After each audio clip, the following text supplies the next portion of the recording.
the groomer, Danielle, is getting ready to have fun. We are grooming Jag today. In case you don't know, Jag's about 9.5 years old. He is an all-white Husky, and he is part of my wolf pack. You may know my other 3 Huskies, Princess, who's 15 years old, Chase and Zorro, his brothers, are both about 9.5 years old also.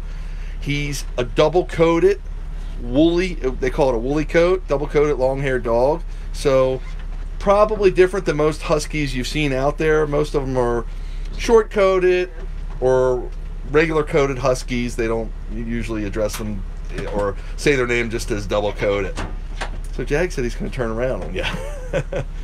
Jag's telling me how he wants to be done today. Jag was on the table here first. He was getting, first thing Danielle will do is shorten his nails if they need it. Usually if they have dew claws, which dogs of mine, I think all of my dogs do, she'll address those because they naturally won't wear down. Their other claws are usually worn down or pretty well taken care of from running, but she checks them and rounds them off if they're sharp, etc. She's mixing up shampoo now. And if you have any questions, please feel free to put it in the comments section. The way we're broadcasting, I'm not able to see it right now, but I will address it at some point. So the dogs get groomed once a month for 2 of them, which is usually Zorro and Chase. Jag and Princess are usually twice a month, or every 2 weeks. They have a different coat. They have different coats. And Princess, of course, because of her age, we can only do so much at a time. Can't wear her out. Yeah, we can't wear her out. But with that being said, we like to get as physical as we can with her, just to keep her mobility as much as possible. And of course, the groom is in some ways like a massage, helping work the blood through their body and working on their muscles and all that good stuff. Even though it can be a little stressful for them because it's something unnatural, it still has many benefits. And of course, I couldn't keep these dogs without grooming them, especially their coats.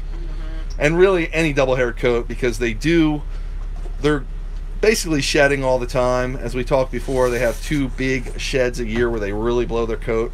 But if you look at the van here, now it's kind of clean because she cleaned it. But when we're done, you'll see all the hair that comes off of them. And what happens is the hair that sheds will get caught in the live hair, and it'll be trapped there, and that creates a mat or traps dirt and bacteria and all kinds of... The skin can't breathe. Yep, the skin can't breathe, so you can get all kinds of manifestations that can become very problematic. Princess was groomed here. These are the towels.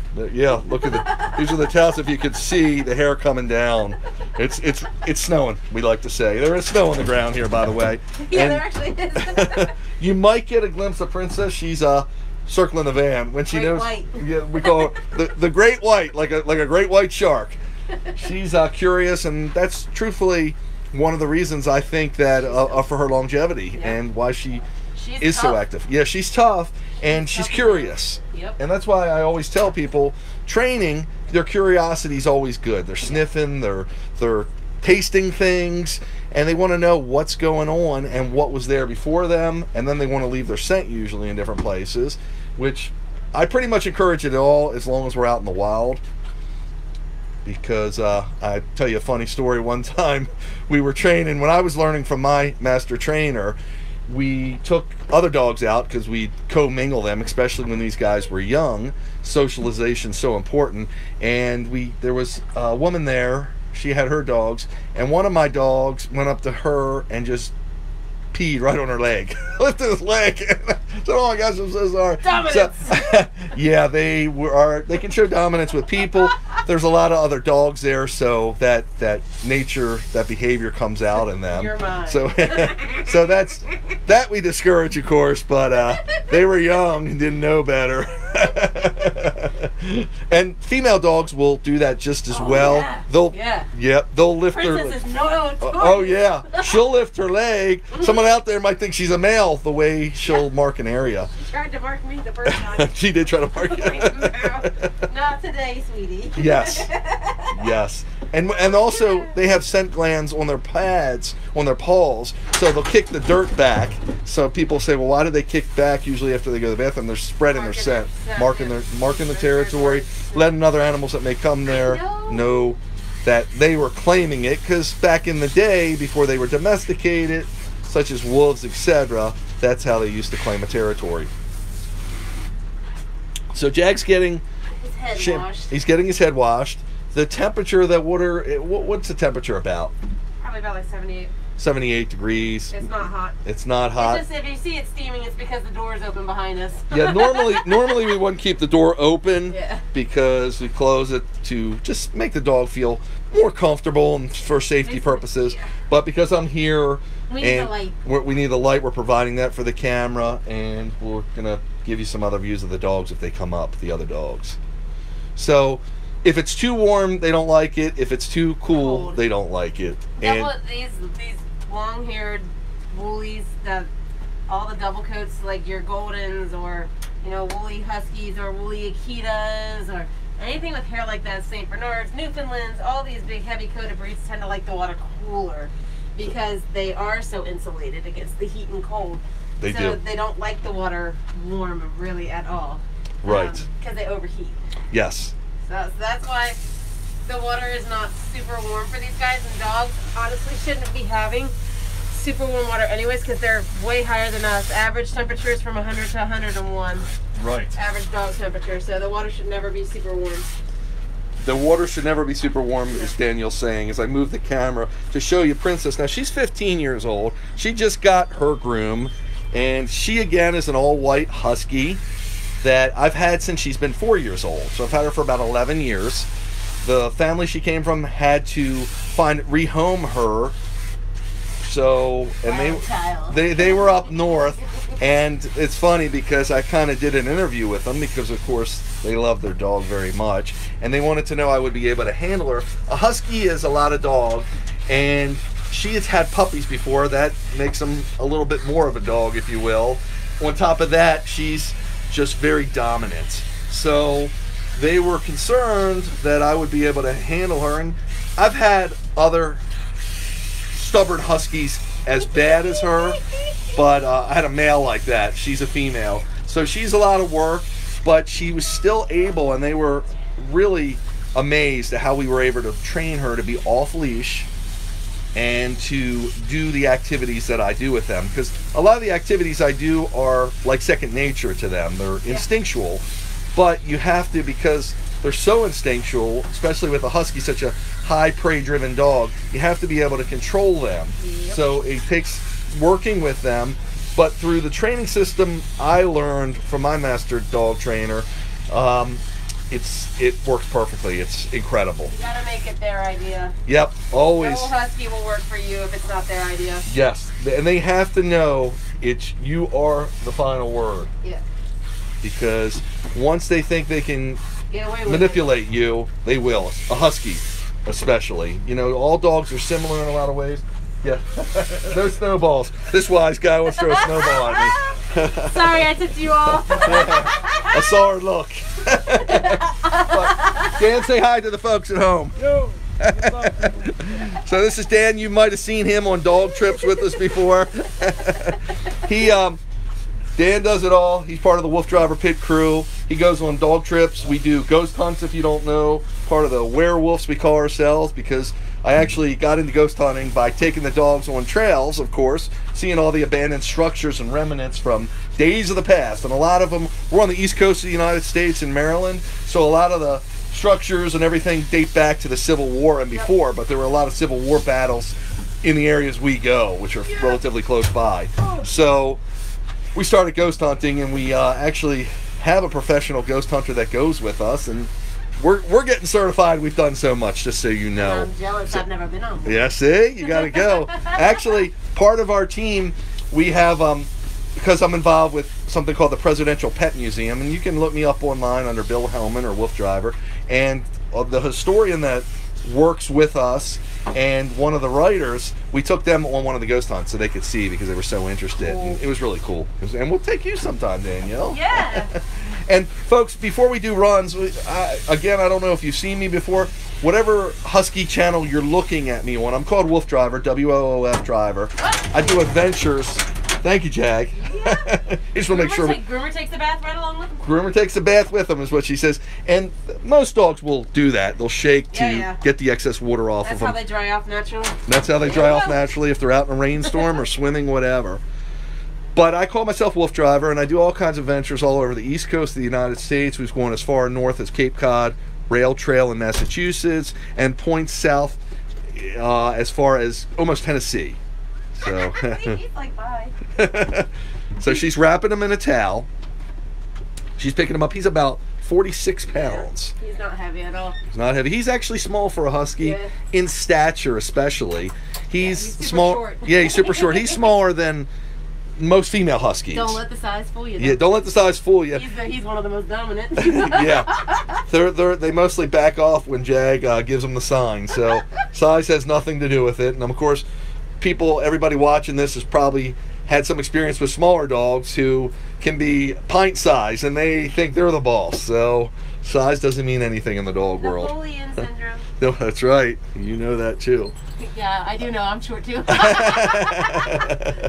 5'0". Again, Princess, and she's just circling the van. She's curious of what's happening with Jag, and she's very interested, and that's her drive. Appealing to keeping their drive going is what keeps the longevity going for her as well as the other dogs. Now, the other dogs, Jag, Chase, and Zorro, I've raised as puppies.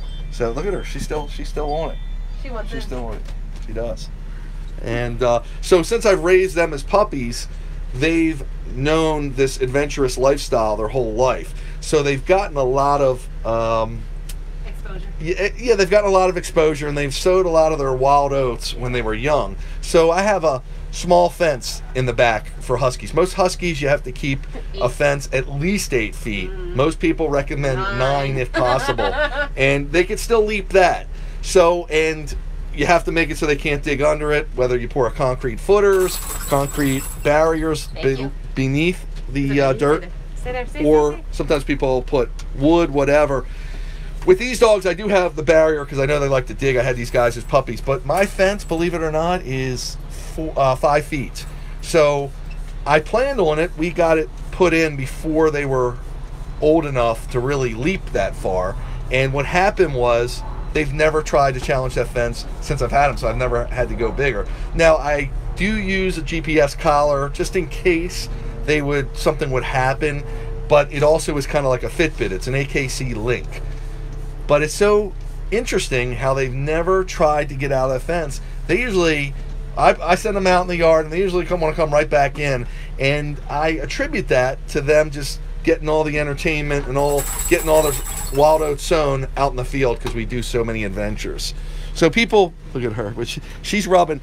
Yep, she's marking the tree there with her scent. You'll see wolves do that a lot. I've never actually had a husky do that, but she does that. She's kind of worn that tree out in the front. I think she's part wolf. She probably is part wolf. She's got the dominance of it, that's for sure. The tenacious nature. If anybody's wondering what I'm spraying on him, is it's a dematting spray that helps lift out the undercoat, because you can see, I'm going to rub my hands together, and there's his hair. Right. So it's helped lifting that hair out. And then also, this is not a chain. Sorry. This is not a chain that's to restrain them in any way, shape, or form. It just allows me to adjust the tension. So I can take it down here and give him practically no tension, which as you can see, he's going to walk off. Or I can bring it up here, put a little bit of tension. Underneath is a quick release. If I ever have an emergency, it's right here. Can just take it right off the dog. So he is in no way, shape, or form in any danger whatsoever. That chain is not a restraint in any way. Exactly. So I'll reiterate that just in case you couldn't hear Danielle as clear. So the first thing was she was spraying something, a dematter solution, and the hair just comes off on your hands. It releases the undercoat. It releases the undercoat, basically. I was talking, remember how double-coated dogs have an undercoat, and they're constantly shedding. Certain times of year it's more than others. You can see the hair. The shampoo conditioner. The bath and the conditioner and what she put on there is helping it come out. But if that hair would stay in there, it would totally mat up and create a barrier and keep the skin from breathing, and that's where you would have bacteria forming and all that kind of stuff. And this mask is not because I'm sick. This mask is because of all these particulates here. This is just from Princess. I clean it every time. But you can see if I take my finger along, I could practically spell my name here because of all that goo on there. That's cleaned every dog. Yep. So you can see all the hair particles that come off of the dogs. Skin, all of it. Skin, everything. So I don't need to breathe it in all day. She doesn't want to breathe it in because she's doing this daily. Day in, day out. Yep. Yeah, day in and day out. So she wants to make sure that her respiratory system is not overwhelmed with the hair and everything. I'm only in here usually when the dogs are getting done or filming this, etc. So I don't take as much precaution, and of course the dogs aren't exposed to it as much just when they're getting done. Yeah, it's not as bad for anyone else. It's just the groomer itself because it's called groomer's lung. It's called groomer's lung. Yeah, COPD for groomers. COPD for groomers. Yeah. So pretty interesting. Not good. Yeah, it seems like every industry or every trade has something. Yeah, and you have to be careful. We're only humans. So this is a little drier, but this thing is super powerful. I can demonstrate on myself. Yeah, she's going to demonstrate. So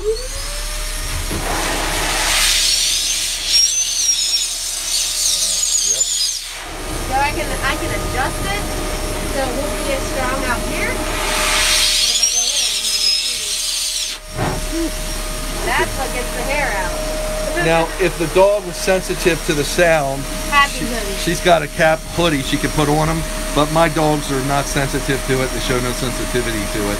And you can hear it's kind of quiet, unless she was doing it on her skin where she was demonstrating. So the hair, that's pretty clear, isn't it? Yeah, he's not mad at it. He's not mad at it all. If he was mad at, you would see, and she's just cleaning the condensation off her goggles. Here you go. That's all that hair in there that needs to come out. That's dead hair. So here you can see it's clear, it's straight to the skin. Nothing, but down here you'll see it's all funky. You can see it's kind of knotty if you know what you're looking for at the end of the hair where it roots into the skin. That means it's matty, if you will, or knotty, like I said. A lot of dead hair. There's a lot of dead hair in there. So usually you can see the hair flowing around in here. The dryer will blow a lot of it out, but she'll brush through it just to make sure to get all places on his body looking as clear. The hair looking as untangled. I have several different brushes and combs and things that I use on it because the dryer, while it helps, it does not brush the dog. I have to go in and physically take it out. Hey, I'm going to grab my headphones so they might be able to hear me a little better. Maybe not. Well, we'll keep going like this. So if you have any questions, again, please don't hesitate to ask. This is what we do, and having dogs requires, especially different breeds, but different coats, requires maintenance like this. So again, I do it monthly for all my dogs, and 2 of them get it done bi-monthly, twice a month, because Princess is the eldest. She's 15, and it's a lot of work. It's stress for her, even though it's good. And stress comes in because she's got to stand on that table, and just standing is work for her. Even though you see her do activities, sometimes standing seems to be harder. It is. Yeah. And with her, because of her... You let her sit a lot, though. Yeah. Well, when she's out in the field, though, when we go 5 miles, she'll just keep walking the whole time. And, of course, she sets the pace. I'm talking when we're free range and when we're off leash. Yeah. But... In here, we let her sit. Yeah, we let her sit in here. We give her plenty of breaks. But she has to be standing in order to get under her belly and to get in certain areas to dry her. You can see just how long his hair is here. Yeah. Quite a bit of hair there. Yep. You can see how long his hair is, and it looks clear up there too, doesn't it? It's got a lot of dead hair in it. It does have a lot of dead hair. Okay. It's coming out. I'm not seeing it clearly.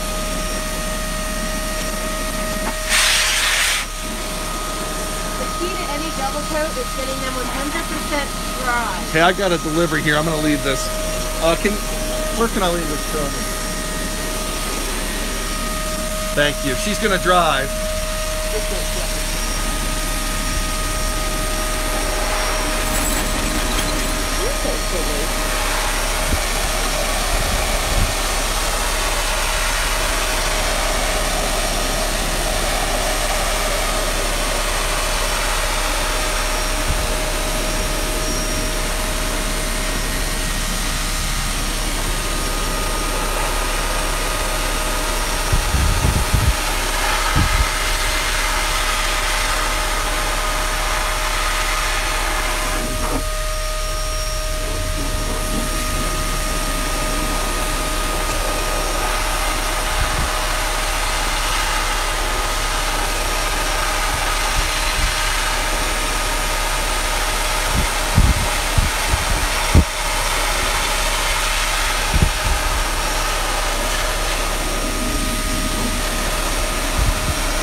So Danielle was actually doing the camera driving, which is cool. Thank you very much.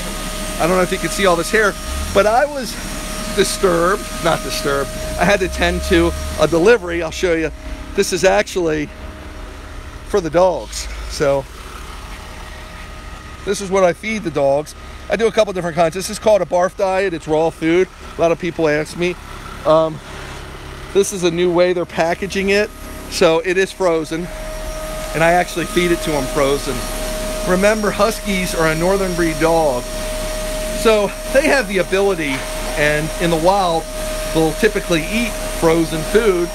At least their ancestors would, through, you know, animals that don't survive or partially eaten animals from other animals. This is just how they survived out there. And so it would be frozen and they would eat it. And they actually, my dogs prefer it frozen. Now we've got a 14-pound Chinese Crested, and she prefers it frozen. She learned from the big guys, and she likes it frozen now. Now, she gets a nugget, there's a patty, there's nuggets. There's a new one they call Chubs, actually, that are almost like rolls, if you will, and they're frozen. So that's what's in that box. I'm going to check them out. Also, there's kind of rectangular cubes that other companies make. I use two different kinds, the Primal brand and the Barf brand. I do that because I check ratings to see, because they will change from time to time, what kind of ratings they get. There's different dog food sites you can go on the internet, but sometimes they're hard to decipher, and sometimes you have to make sure the information you're getting is accurate. But the highest ratings for me that I see right now are from Barf on their poultry chicken line, and from Primal on some of their other lines, such as duck, rabbit, and venison. And he's actually pheasant too. So going a little deep in that, I'm sorry about that, but as I said, this is my life. So if you got any questions, I'm probably the person you want to talk to about, at least that are Husky related. Now, of course, I don't know about every dog food out there, and veterinarians can usually guide you best. So always consult with your veterinarian. But I've used to what they call barf the dogs myself. Sounds kind of gross, but I used to feed the dogs raw diet that I used to make. I used to get all the ingredients, juice them, and everything. So I'm pretty knowledgeable. Again, that's Danielle using her little dryer there, going through all the drying aspects, and it's work. And Danielle will tell you, different groomers do it different. She doesn't just go down the dog and keep drying it. She actually, Danielle, show them how you don't dry. Some other dry. This is how, yeah, that just, to her, it matched the hair. So that's why she'll yep. See how it matched the hair, folks? Let me see. See, you got a mat right there. She's got a mat there. Just from doing that? Just from doing that. Because his hair's too long, it twists up. So if you do this, one, you're not going to dry that section. Yes. Two, you're just going to twist the hair on itself. You twist the hair all together if you do that. You have to dry it section by section. So you need to dry it section by section and focus on certain areas. The dog has to be 100% dry. And the area of the dog has to be 100% dry before you move on. Before you move on. Or you're just defeating the whole purpose of drying the dog. Especially double coats. They have to be 100% dry or you're not going to get that dead hair out. Because they're double coats, she was saying they have to be 100% dry or you're not going to get that dead hair and the matting out. It'll just rematch. Any dog should be 100% dry, but any dog specifically. Any dog should be 100% dry, is what she was saying. This breed, especially the double-coated ones. The type of coat they have, if you leave it damp, it can create problems if you don't get all the hair out. The water stays trapped, and then they get skin issues. So the water will stay trapped if you don't get it 100% out also, and then they get skin issues. So some people, I know, I talk to a lot of people through Facebook, different social media, and people ask me, and that's why I'm trying to address all these questions. This is a good time.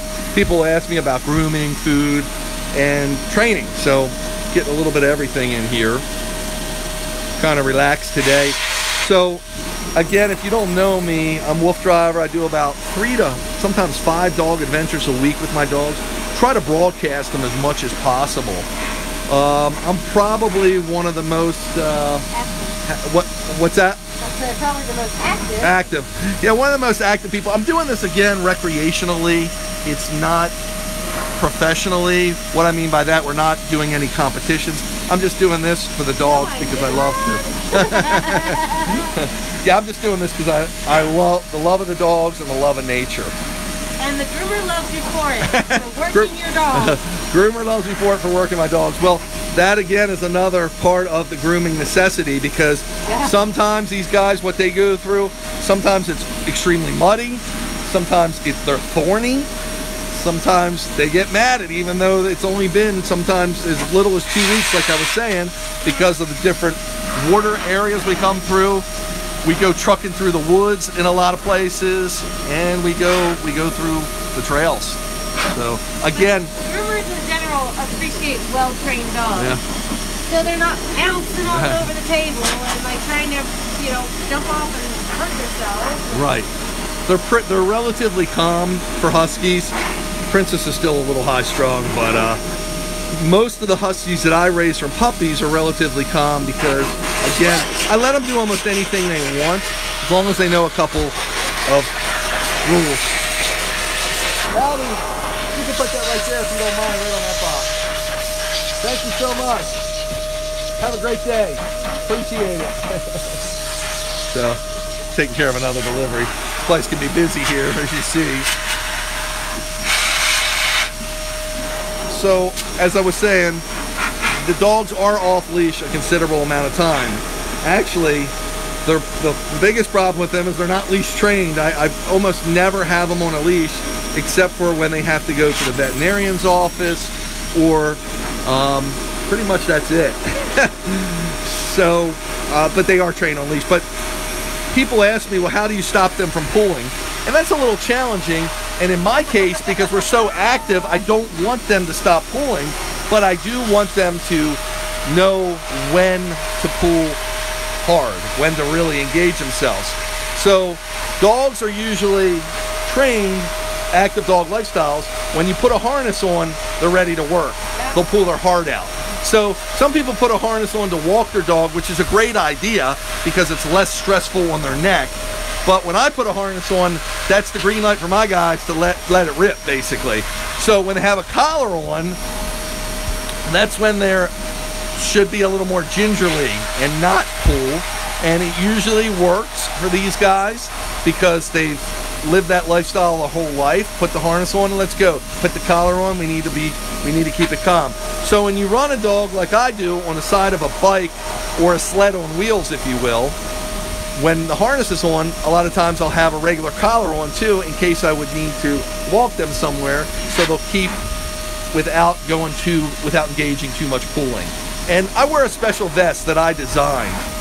Call it my Wolf vest or SWAT gear, special WooFDriver approved tactical gear. You might have seen me in it before, and it's usually the one I use is bright orange. So I want people to see me on the trail. I want to be the most visible thing out there, because when we're in the thick of the forest sometimes you can blend in, especially from a distance. But when I'm, at least they can see something up there, they know, hey, let me be a little cautious. Also, that vest, what it does, it's got a built-in body harness, if you will, so I can hook all 4 dogs to it at one time and they can't pull me. My weight, because it's surrounding my body, it's a harness for me, basically. It keeps all my weight centered, and it will resist them, or it will at least be able to counter their pull if they do choose to pull. And I have to put them on there if we're out on the trail and we run into something where they have to be hooked to me. And that happens whether it's a situation where the trail might have construction and we have to walk around something, or for some reason the trail's incapacitated. Princess is still walking around. So she gets a day. I was talking about the Link AKC collars, which is kind of like a Fitbit, and I'm going to show it to you. I'm going to show you one right now. So that's what it looks like, and if you will, I'll release this. Hard to do one-handed, but Oh, pretty hardy, so even though I just dropped it, it's okay. So that comes out of the collar, if you will. And then, like everything else in our lives these days, there's an app. Trying to do it. That's in the collar. So the app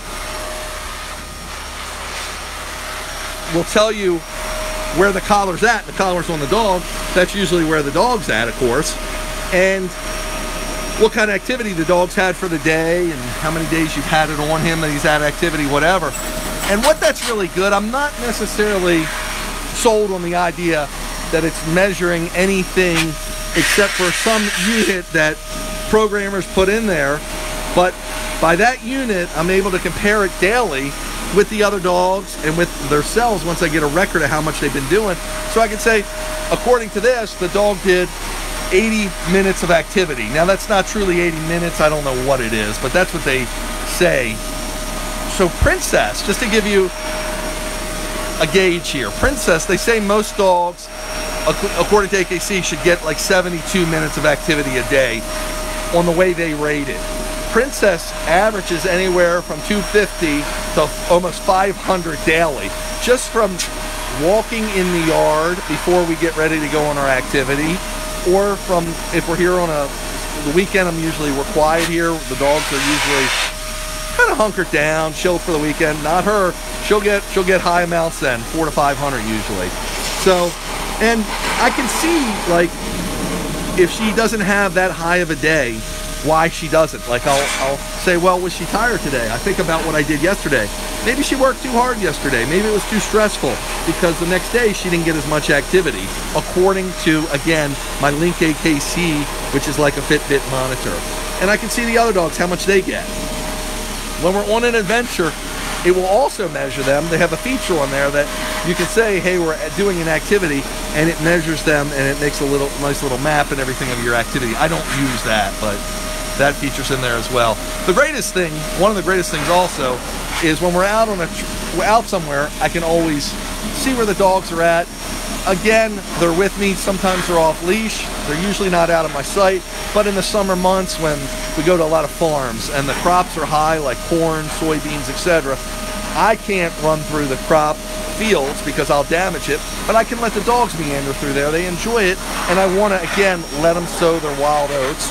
So I'll let them do that, and I can track them on, I always know that the Link AKC's got an idea where they're at, and it'll tell me if they get too far away from me, as well as I use another collar for activities when we're out in the field called a Garmin Alpha 100, which is a GPS collar, which gives you a screen. It's a separate controller, and it's got the speed of the dog, if the dog's sitting, and you can pinpoint it compared to the other dogs. That's a really cool piece of equipment and essential for what I do. So again, any questions on any of this stuff, don't hesitate to leave comments. You can put WooFDriver, W-O-O-F driver, in Google search engine, and it'll come back with a bunch of different websites I have and different ways to get a hold of me, communicate, whatever. But always Facebook works. Different pages I have on there. I've been doing this for years, and one of my biggest enjoyments is sharing it with everybody, because I want everyone to learn from what I've done, because I've got a pretty good system down, as well as to some people have had Huskies in the past, and there's Princess again. They just want to live a little vicariously through me, whatever. And I love it. There she goes. She's getting ready to rub her neck. So again, she's spreading her scent. And it also feels good on her neck, even though she just got her groom. She wears two collars. She does wear an invisible fence collar. In part, my yard's divided up in different ways. Typically, people that have more than one dog, well, that have working dogs, will divide their yards up differently so they can isolate certain dogs if they need to for medical reasons or for feeding, whatever. The dogs all live inside, but these are Huskies, and they like being outside usually as much as possible. So part of my yard is on an invisible fence. The other part, as I was saying, is on a more of a regular fence, if you will. So you can see all the hair coming off a Jag.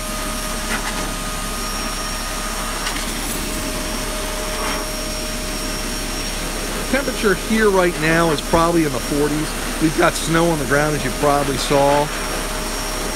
We've had a decent winter in the sense that we've had a fair amount of snow, and luckily it hasn't been all at one time.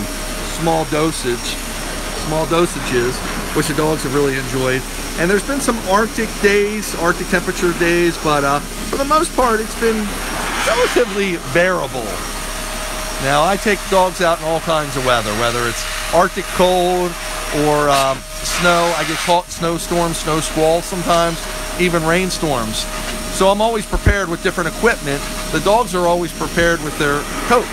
They're built to handle the elements outside. The only problem is you usually won't find a woolly husky in the wild, because having that long-haired double coat, again, that's what woolly means, is actually an anomaly in the wild, because it's not as weatherproof as a regular husky's coat, because the long hair, when it gets wet, it can freeze, especially when you're dealing with cold environments, whether there's hail or freezing rain or snow coming down, and that gets caught in their hair and it'll hang on, and it can actually work in reverse and make them cold. If you're not careful, it can freeze their coat. So with a short-haired husky, or a regular haired husky they call them, that would never happen, or virtually should never happen. But I've seen it actually happen on these guys. Now, when they're pets like they are, part of our family, of course they can come inside and that just melts off of them. But out in the wild, it stays cold for a considerable amount of time. So you can imagine if there were long-haired, double-coated huskies in the wild, way back in the day, it would have been a detriment to them, that long hair. But, and truthfully, I didn't know how much care was involved, because huskies I've been at this for 25 years or so, and huskies I've had in the past have been regular coated huskies. So I like the look of the woolly, and I think Princess was the first one I had, because again, the family had to get rid of her. I wanted to be able to rescue her, and she came to me. She happened to be in a woolly coat by accident, basically. She was coming to me no matter what she was.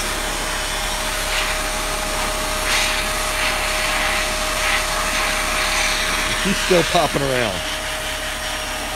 That's the pretty Princess. Still going. She's been through a... oh, I can show you what the app looks like, too, now that we're... I usually don't get time to peruse this as much, to talk to you. And hopefully I can here.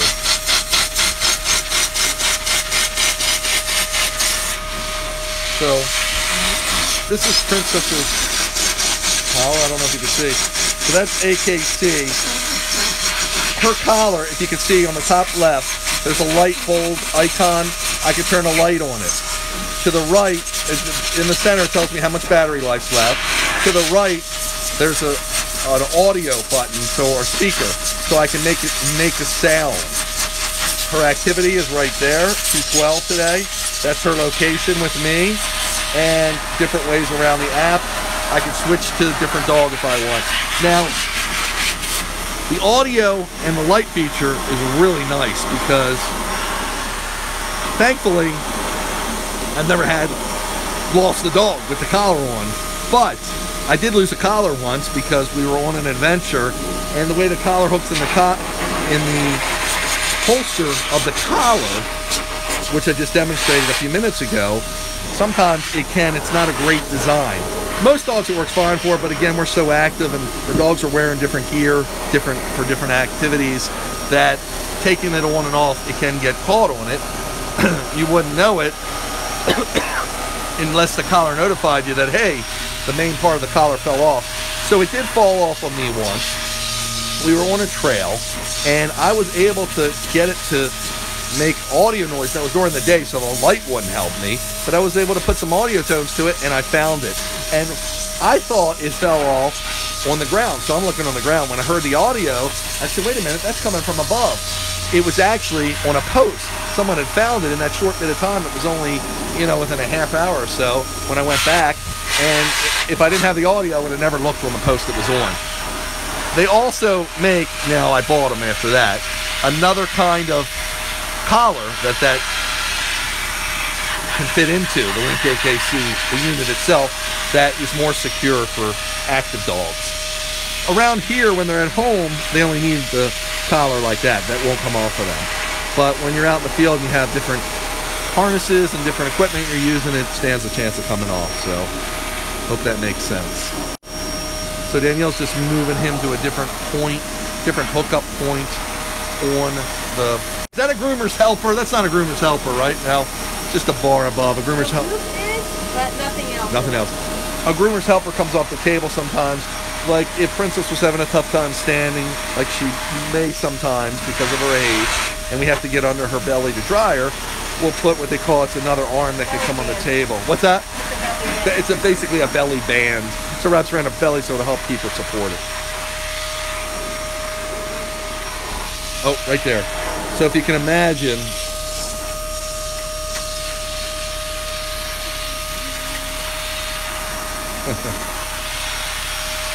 so this will hook to that bar and it'll help support her belly, or any dog's belly.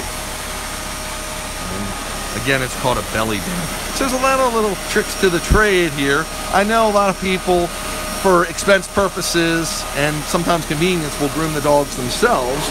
And so depending on your dog's temperament and requirements, you can or might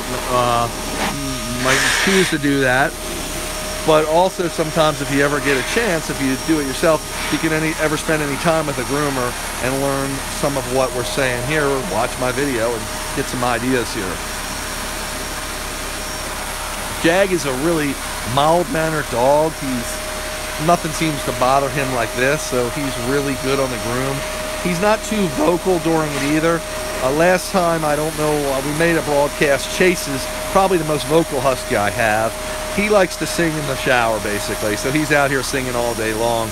And it's quite comical, and I know people have posted their husky talking, and basically that's what he's doing, is talking. In fact, sometimes, you know, we'll go to the veterinarian, or we'll be somewhere, and they'll be like, what's wrong with your dog? They think you're doing something to him, but it's a husky talk. It's a husky thing. Actually, we were on an adventure once, and Chase, I was getting ready with his gear in the van, and it was pretty busy. So almost on all my adventures, I have a team that travels with me, have vehicles set up for what we do and all kinds of equipment. And because we're running 4 dogs here, usually need assistance, and that's why a team will travel with me. So I was harnessing the dog up. I do anything with the dogs directly, I do myself. Though I've taught my team a lot of what to do in case for some reason they would need to. But harnessing them up is always me.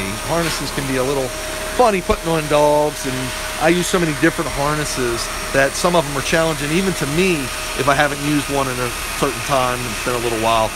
But I was harnessing the dogs up in a pretty busy parking lot. You can see, by the way, I'll just show, whoa, as I fall, I'm just going to show you Princess. She was just giving Jag the eye, saying, what's up, brother? So, as I was harnessing up Chase, again, my most vocal husky, I got out of the van and my team was standing around and someone was talking to him. I'm like, come on guys. I'm like, well, this woman's worried there's a child in there and you're doing something to him. I'm like, what? She was worried because Chase sounds pretty human. A lot of huskies do when they talk. And she thought, I mean, you know, I understand concern, and I had to show her it was a dog. I thought she was going to call the police, and I was not doing anything to him but putting his harness on him. So, and he was just so excited because he was getting ready to run. He knew that was coming, but it's kind of comical. But that's what can happen. So, and people today, which I love, they're usually very cognizant of animals, especially when they see cars and people leave them in cars terribly in the heat, whatever. So people are always trying to help, which is a good thing. So I thanked her. But it was kind of comical. So mobile grooming for me is the best way to go because it's the least stressful for the dogs, and dealing with 4 huskies. Sometimes, well, Danielle here will groom our Chinese crested too. I could shuffle them in and out, and the dogs can stay outside just like Princess is. They can be watching. The other 2 dogs are in the back now. They can be doing their stuff. and enjoying their day when they're not getting groomed, and feel part of it. And they don't have to be separated. Usually, if you go to big commercial places that do it, sometimes they're great. I have no problem with them, but you know, they go in the crate and they gotta wait, and I'm just trying to avoid that. And we've done that in the past, not with these, but when I had less Huskies. Are you laughing at me? Oh, what's he doing? I touched his butt. Huskies are pretty He doesn't want me touching his butt. pretty, they're gentlemen and ladies, they're pretty how can I say it, protective of their butt. Yeah, he doesn't like it when and I've had this with a lot of Huskies, when you mess with when they're not properly touched, when they're improperly touched in sensitive regions like their butt. They're very sensitive. They can give you the evil eye. So some dogs some dogs can be aggressive too. Sometimes people will have to muzzle their dogs to be groomed. Sometimes they'll be in a veterinarian's office. That's another. Look at Princess watching.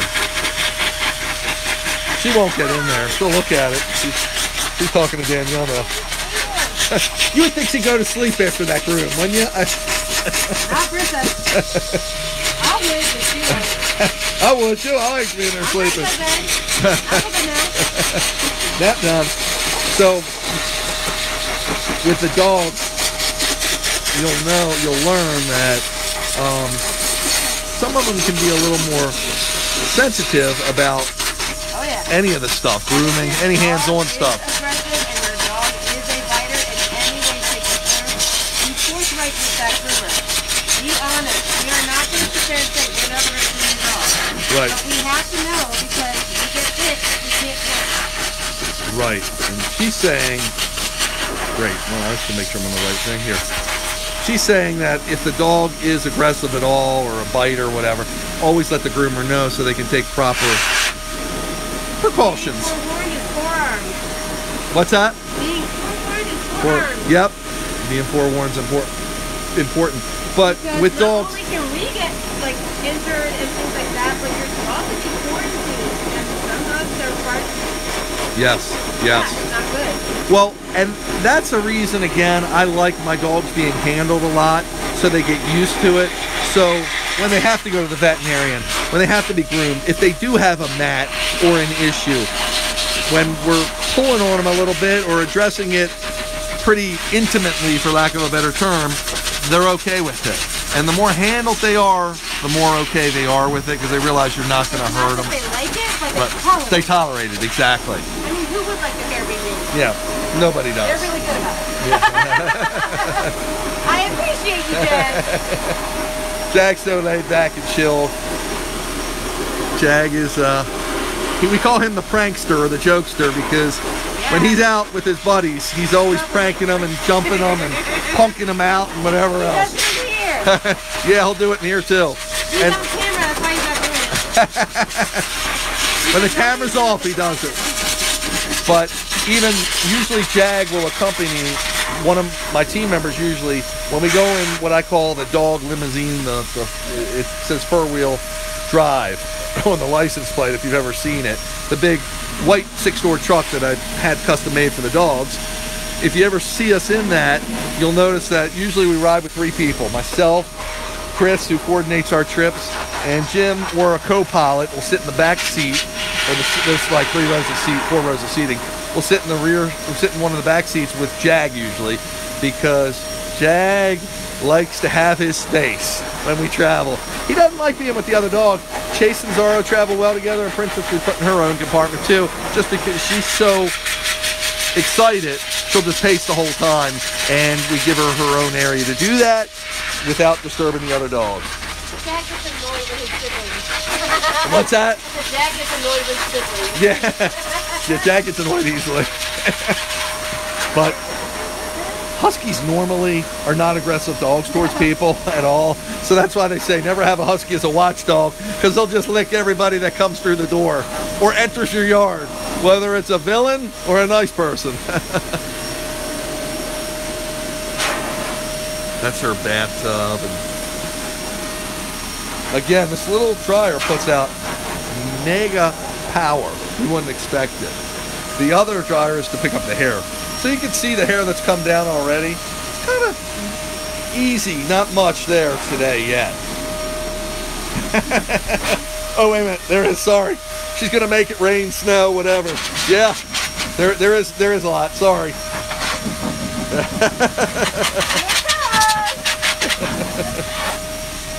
He's giving, whoa, where is it? All behind the tub. There it is, it's flowing everywhere now. So again, any questions, feel free to ask. You can leave them in the comments section. Go to Google, put WooFDriver in, WOOFDriver, and just ask me whatever you want to ask me. Feeding, grooming, training, adventures, anything Husky related, I usually have the answer. He's pretty knowledgeable. Yeah, for someone. He's the Husky guy. I'm the Husky guy. Someone that's been doing it for practically 25 years. So like I was saying, Jack's kind of short for a Husky. He's smaller than most females. If you saw him next to Chase, who's kind of tall for a Husky, you'd be like, wait a minute, is that a puppy? Are you done drying him? Yeah. Wow, that was quick. He dried quick with the door open. So door shutter open, he dries fast because you maintain him. Yeah. If he wasn't maintained by you, then he would take forever. Yeah, the more you coat, properly groom the dogs, the usually off their coat is, and it can become very routine for them and much less stressful to get the hair out for them. So it just makes it easier all the way around, and the dry time goes faster and things like that. That's great. It's more expensive, but you know what's that? I thought you said it wasn't snowing. Oh, it is snowing. It's all up in here. I see it. I see it. I see it. So now what she's going to do, are you going to brush him out? I'm going to do his paw pads and stuff first. Okay. So she's going to dress his paws.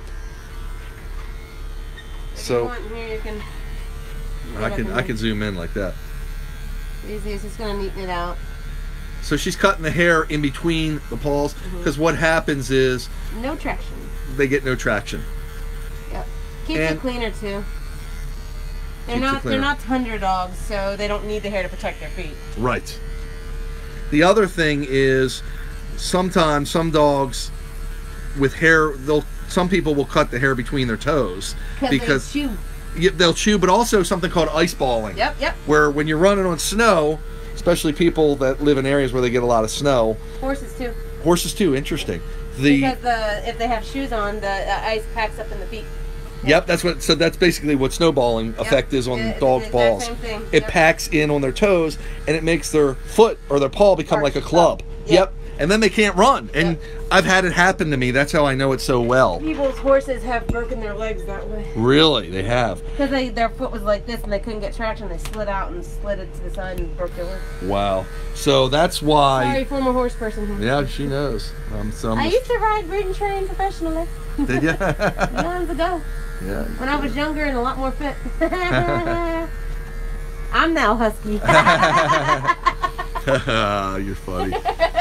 And that reminds me, look at my WooFDriver video. Did you ever see it, Danielle, of me racing the horses? Not really, right? Yes, the Clydesdales? Yeah. Yes. Actually, Belgians. They were actually Belgians. They were Belgians. I saw it briefly.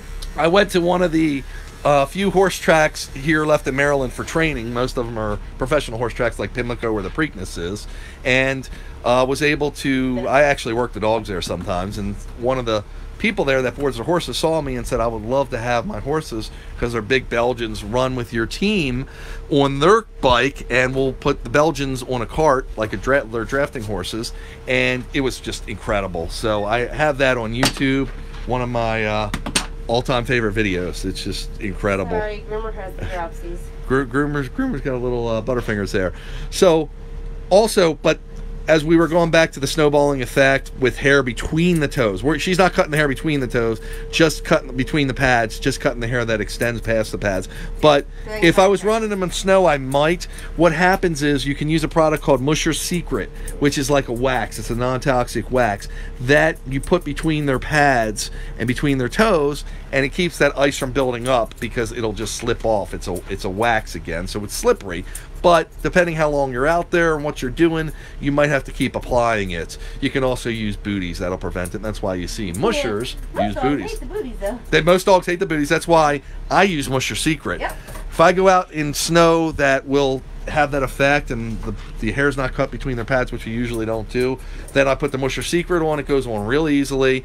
And I'm talking a powdery type snow or a wet snow. Like yesterday. Yeah, like yesterday, yeah. But you depending on the temperature too. If it's borderline, whether it's freezing or not, usually not too bad. But when it's cold, it'll pack in there. But depends on the area, the snow, etc., and the dog.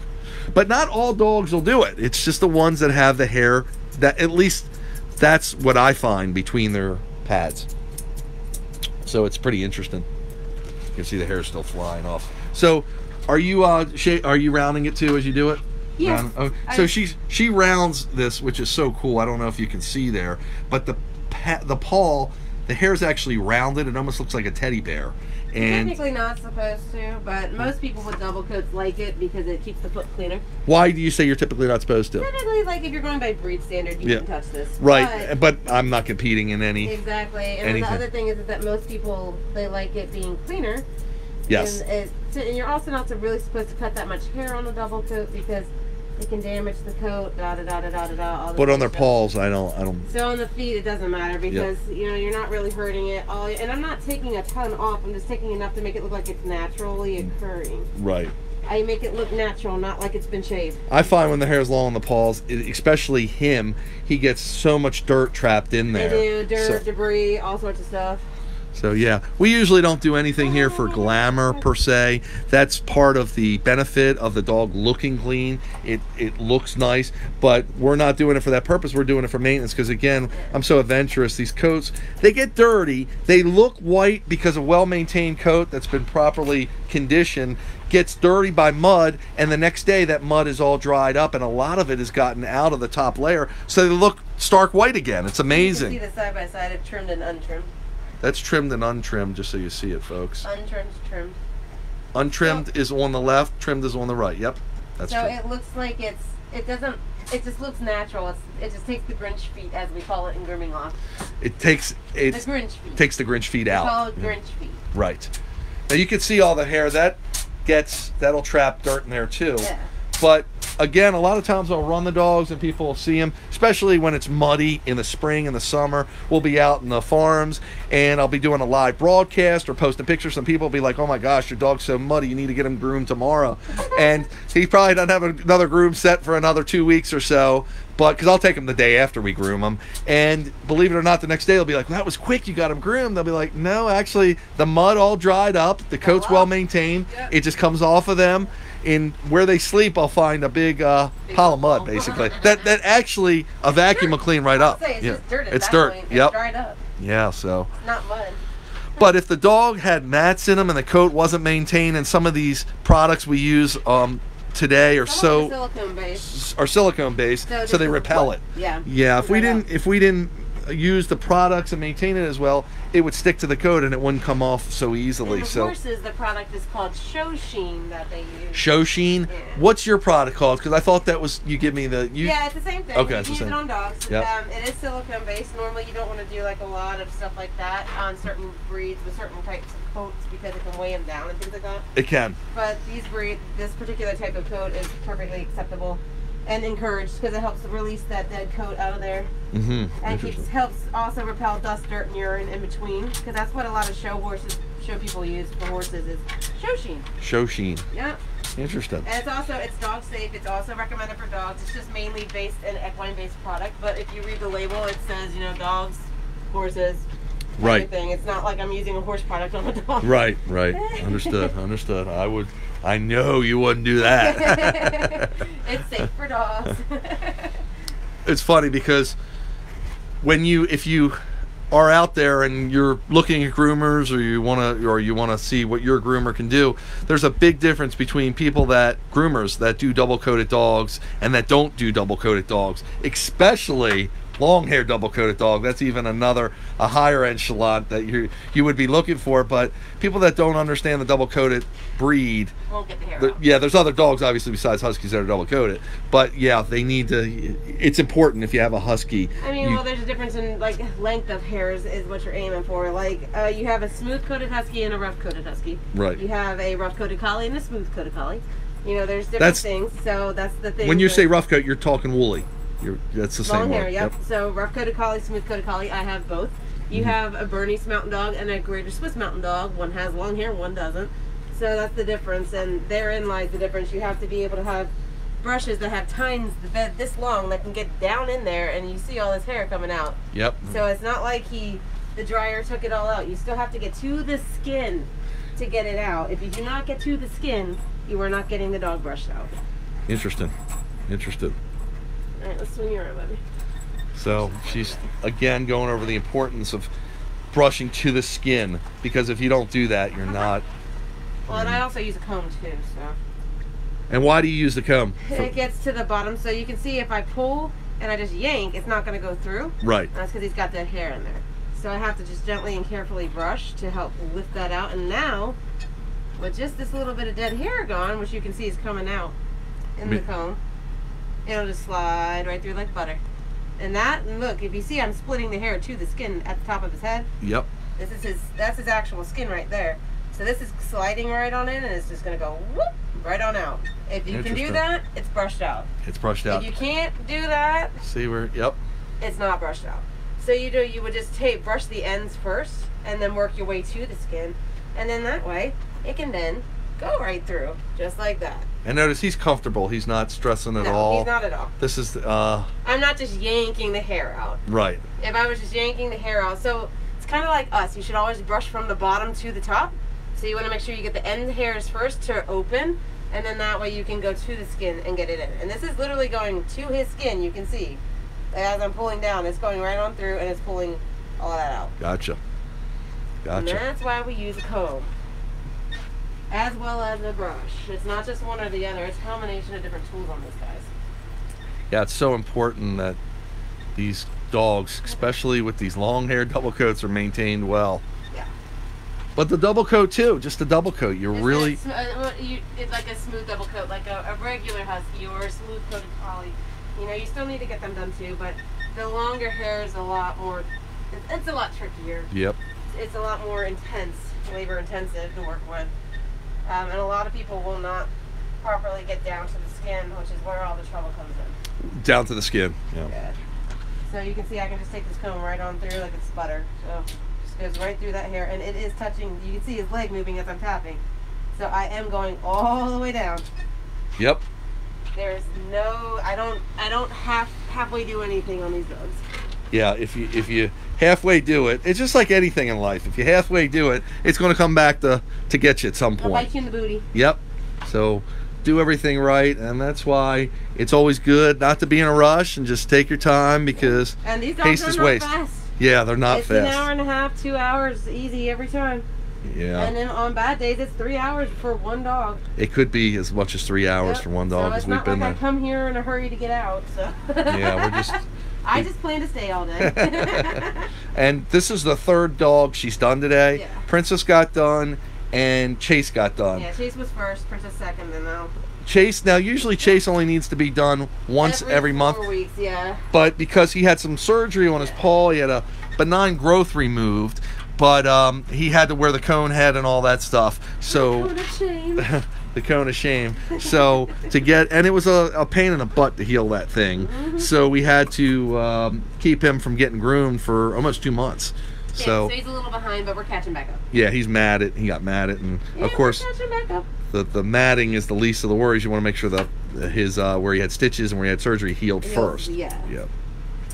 And that's the beauty, like, because double coats are designed the way they are, typically you can get it out in a couple of sessions. It's not going to happen all at once, or you're going to make the dog bleed. You will rip the skin. Right. So you just take your time, take a couple of sessions. It costs more money, but once it's maintained again, you can go back to once a month. Right. Whereas dogs like Shih Tzus, Bichons, things like that, you want to shave the dog if it's matted, period. No ands, ifs, or buts. Double coats, typically you never shave unless it's like been a dog that hasn't been handled in 4 or 5 years, that's an emergency, like, you know, rescue kind of dog, that's when sometimes you just have no choice but to shave them. But most of the time, 3 or 4 sessions later, we can, you know, get through and have a normal, well-maintained coat like this. Right.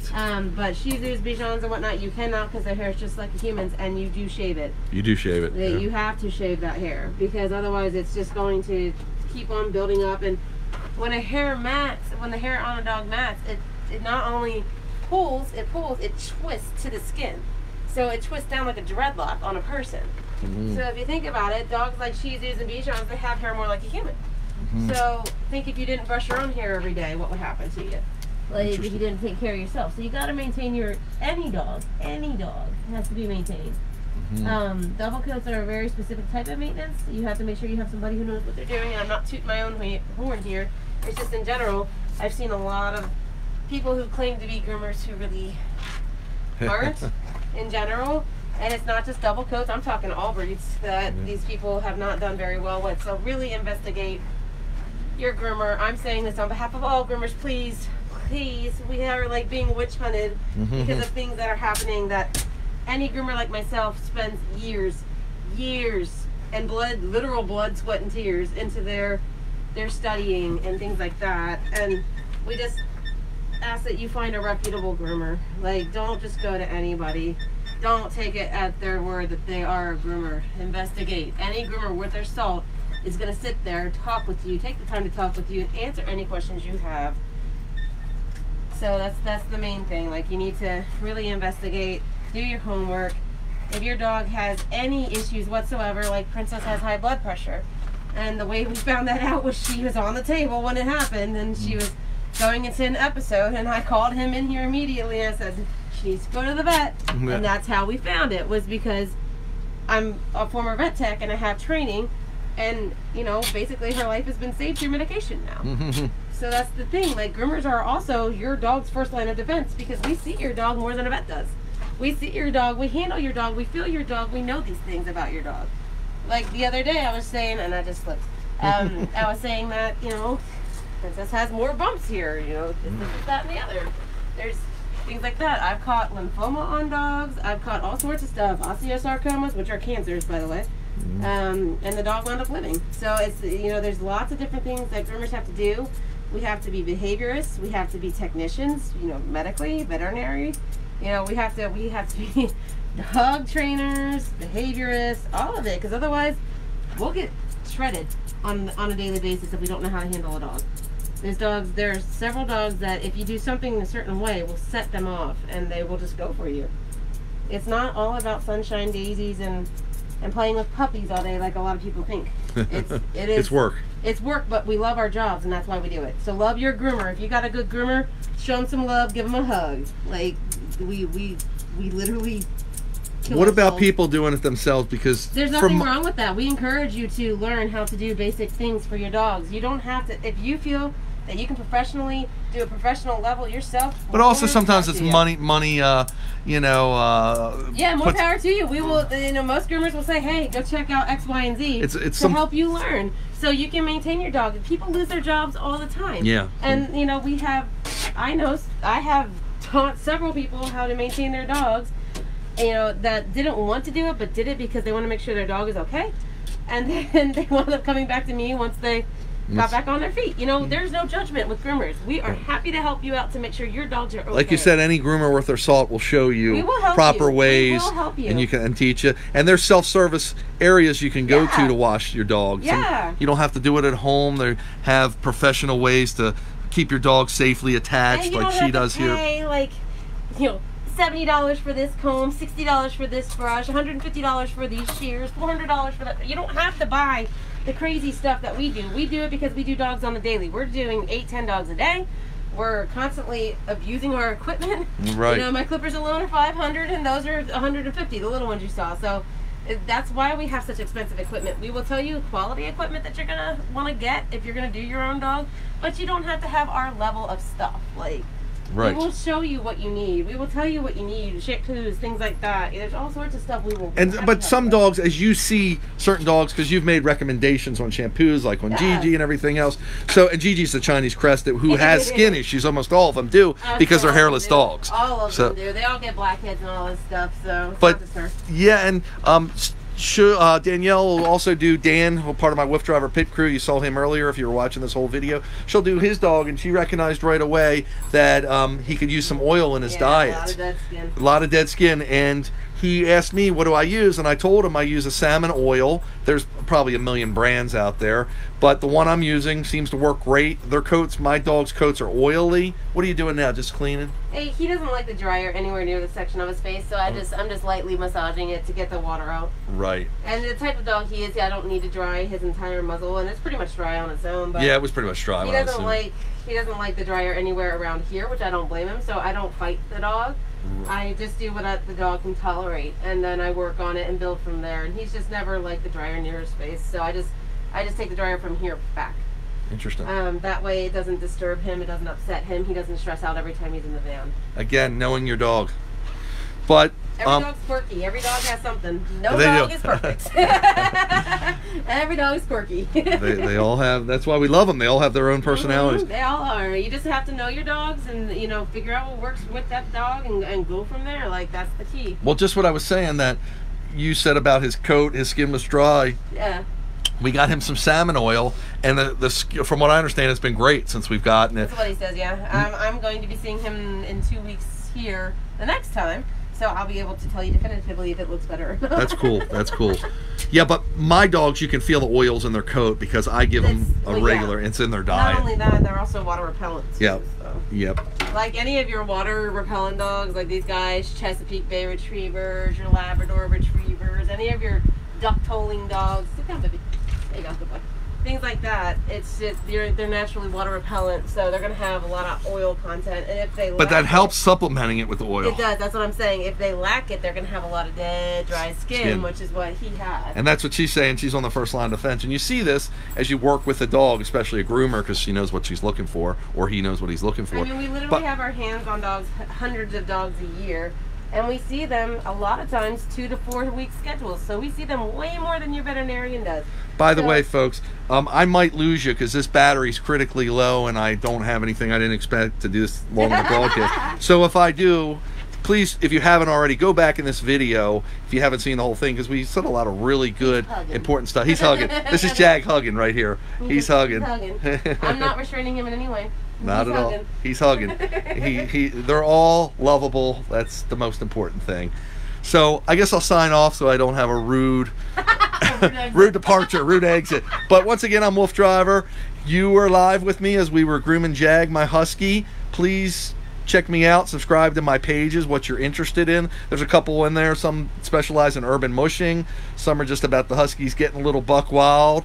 So they're all kinds. Some are just about my dogs, whatever. Float your boat. That's why I've got the different pages. It's such a big, I call it the WooFDriver project. It's such a big project I'm doing that it's hard to focus it to different, I focus it to different aspects for different people because people usually aren't interested in everything about it. So just smell good. Yep, that's putting a little smell good on them. Little scent on them to make them smell good, smell pretty for the people.